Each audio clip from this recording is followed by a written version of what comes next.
Les pompiers qui, comme on le sait, n'ont pas de bide, Samuel. Ah non. Eh bien lui, il vient d'en faire un de beau. Un bide. Voilà, c'est Robin Thicke, vous connaissez Samuel, vous avez forcément dansé sur cette chanson.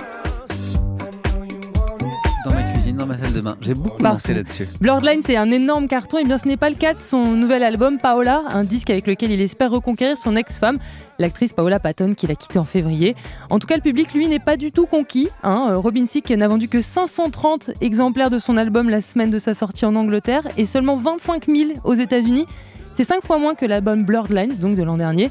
Il faut préciser aussi que le titre phare du même nom qu'on écoute là, tout tube qu'il soit, avait suscité la polémique, les paroles et le clip de la chanson étant légèrement sexistes, on va dire. On souhaite donc bon courage à Robin pour regagner l'amour de son ex-femme et de ses ex-fans. Donc. La question est de savoir s'il arrivera à séduire la petite amie ou l'ex-femme, s'il n'arrive pas à séduire le public.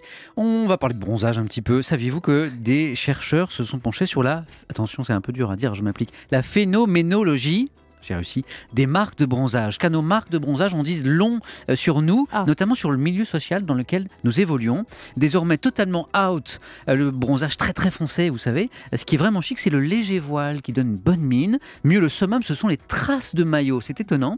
Façon, ok, je bronze, mais pas tout. J'en garde un peu de la peau immaculée pour mon intimité. Et puis il y a le bronzage qui marque doublement, qui marque la peau et qui discrimine en indiquant son quotidien de travailleur. Bronzage Marcel ou encore le blafard intérimaire qui travaille tout l'été, pendant que les CDI font la sieste, eux, à la plage.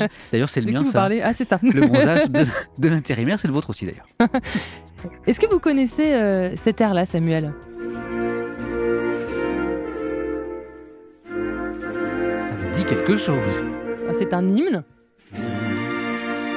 Si vous le trouvez, vous êtes très fort. C'est l'hymne suisse. Ah non. Voilà, qui bientôt aura de nouvelles paroles, qui auraient pu être écrites par vous ou moi, Samuel, si on avait répondu à temps à l'appel à projet lancé l'an dernier par la Société suisse d'utilité publique, une ONG qui a proposé aux citoyens, qu'ils soient suisses ou non, de réécrire les paroles parce qu'ils jugeaient l'hymne d'un style trop lourd, sachant qu'en plus il existe 4 versions en allemand, en français, en italien, en romanche, et jamais le texte ne veut dire la même chose. Donc 208 personnes ont participé. Incroyable. Un jury de professionnels choisira les 10 meilleurs textes d'ici à la fin de l'année. Les internautes voteront ensuite pour qualifier les 3 meilleurs, qui seront finalement soumis au vote du public, car ils joueront en live en septembre 2015. Voilà, c'est la votation suisse poussée à l'extrême.